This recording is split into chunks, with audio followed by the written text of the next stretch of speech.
Bismillahirrahmanirrahim. Assalamualaikum warahmatullahi wabarakatuh dan salam sejahtera. Hai semua rakan-rakan guru seluruh Malaysia. Apa khabar semua? Bercerita berkaitan amalan terbaik di dalam bilik darjah PDPR atau PDPC. Saya bukanlah orang yang terbaik untuk memperkatakannya. Namun saya akan cuba kongsikan amalan yang telah saya praktiskan bersama murid-murid saya, khususnya sepanjang proses pengajaran dan pembelajaran di rumah atau PDPR.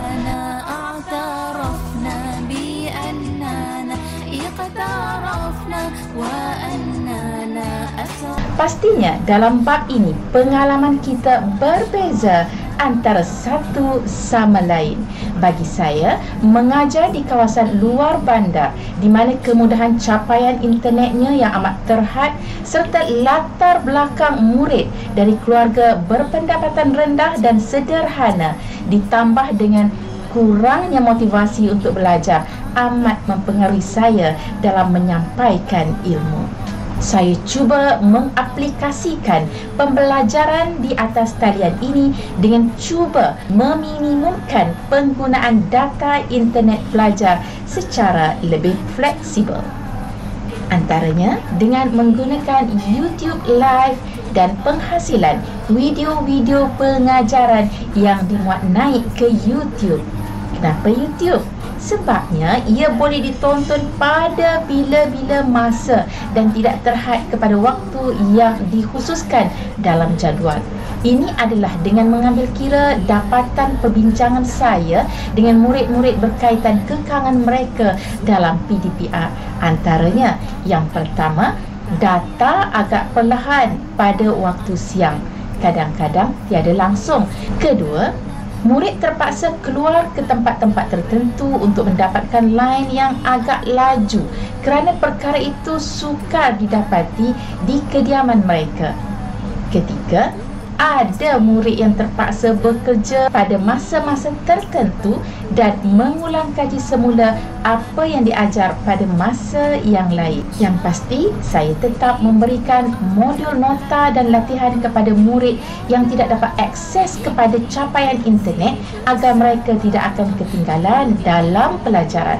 Saya juga biasanya memfokuskan kepada bagaimana cara untuk murid mengingat fakta-fakta penting dengan cara yang lebih mudah, umpamanya dengan kaedah lagu, kerana murid-murid saya ini jenis cepat bosan belajar. Salah satu lagi cara untuk menarik minat murid adalah dengan melibatkan mereka dalam sesi PDPR atas talian, seperti menjadi juru acara atau moderator. Dengan kata lain, mereka diberi peluang mengelola perjalanan PDPR dan guru seolah-olah penceramah jemputan sahaja. Inilah yang menjadi daya tarikan kepada murid-murid lain kerana mereka ingin menyaksikan sendiri persembahan rakan-rakan mereka di atas talian. Nama saya Fariza binti Muhammad Johari dari kelas 5 Amanah SMA. Mana Ustazah ni? Lupa pula nak jemput Ustazah ke? Sebelum kita panggil Ustazah, harap rakan-rakan di luar sana sudah bersedia dengan buku teks, buku rujukan, buku catatan dan alat tulisnya. Dengan segala hormatnya, kami mempersilakan Ustazah Anisa untuk naik ke konti bagi meneruskan kelas PDPR kita pada hari ini. Dipersilakan Ustazah. Okay, Assalamualaikum semua. Waalaikumsalam Ustazah. Waalaikumsalam Ustazah. Apa khabar? Alhamdulillah baik. Untuk makluman, Ustazah Anisa merupakan penulis modul pendidikan. Jadi, tanpa melengahkan masa, kita jemput Ustazah Anisa untuk meneruskan kelas pada hari ini. Jom kita panggil Ustazah. Ustazah. Oh, Ustazah. Okey. Terima kasih saudari moderator. Dia nak 2 hikmah. Hikmah ni tahu tak apa dia ni? Ain hikmah. Apa dia hikmah? Maksud hikmah? Ada dah orang mengaku sebenarnya saya punya kertas. Ya Allah, berkatilah umatku di waktu paginya. Ya, ini adalah perkahwinan berikut. Dalam PSA tak payah salin ni. Buat kepala jawapan ni. Maksud perkahwinan. Lepas tu buat jawapan.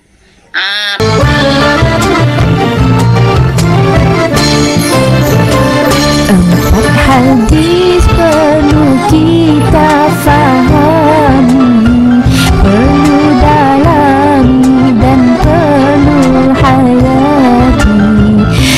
4 hadis sukatan yang diberi.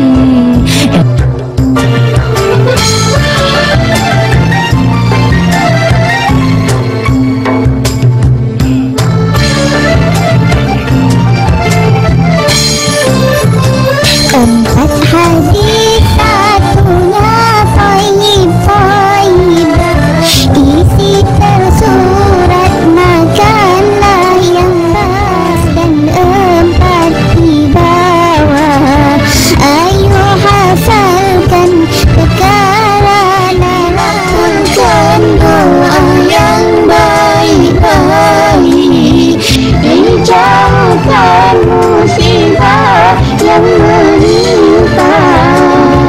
Allahumma salli salatan kamilatan wa sallim salaman tamman ala sayyidina Muhammadin.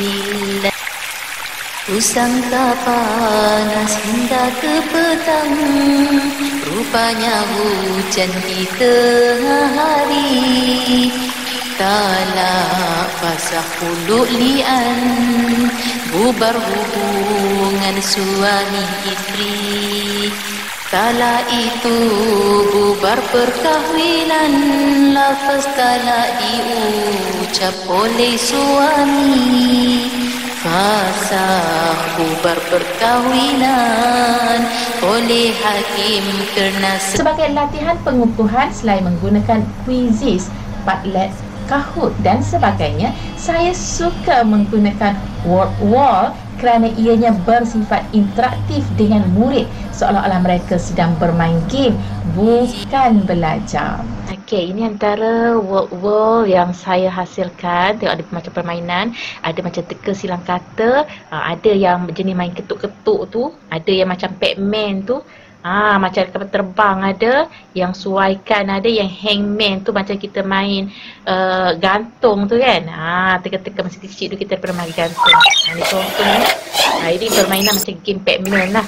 Maksudnya soalan di bawah tu, mewakafkan rumah untuk pusat penjagaan anak-anak yatim. Katakan jawapan dia salah, maka nyawa dari 3, hilanglah 1. Kalau betul, bila betul dia boleh masuk ke level kalau betul boleh masuk level yang berikutnya lah. Contohnya kita baca soalan dia kat bawah tu kan, Maimunah menggadaikan gelang emas kepada bank bagi mendapatkan pinjaman. Dia akan cari jawapan. Tapi kalau dia jumpa dengan hantu tu, maka bila jumpa dengan hantu tu, maka habislah, tamatlah. Jadi tak dapatlah ke game seterusnya. Ini contoh yang ketuk-ketuk tu pula kan. Ketuk rukun akad yang betul lah. Ini untuk menguji pelajar tu sama ada dia ingat ke tak rukun akad. Dia kalau tak ada, dia boleh pergi ke game seterusnya. Ini contohnya ni, macam mana syurga dan neraka telah wujud sebelum menjadikan makhluk. Ni pendapat siapa? Dia kena cari pendapat siapa kan. Okay, banyak sebenarnya game-game. Ini adalah rukun akad, rukun jual beli. Dia kena sesuaikan mana yang harganya, mana yang ijab kabulnya. Dan untuk pelajar yang tidak ada line, kita boleh download game ini dalam bentuk latihan macam ni. Jadi dia boleh buat dalam buku latihan lah. Kita boleh ambil gambar atau download dia. Ini contoh permainan hangman tadi. Jadi kalau tak boleh teka apa perkataan rukun iman pertama tu, kalau dia salah teka dia kena gantung. Salah jadi semua permainan ini kita boleh tengoklah dia punya analisis kat sini. Akhir kata dari saya yakin rakan-rakan guru khususnya edufluencer telah melaksanakan pelbagai kaedah terbaik untuk anak-anak didik masing-masing. Syabas dan tahniah. Namun apa yang perlu kita ingat, kaedah yang berkesan pada hari ini tidak semestinya berkesan pada masa akan datang. Yang penting, kenali anak-anak didik kita, cuba dan terus mencuba. Itulah hakikat tugas kita selagi bergelar seorang guru. Selamat berjuang.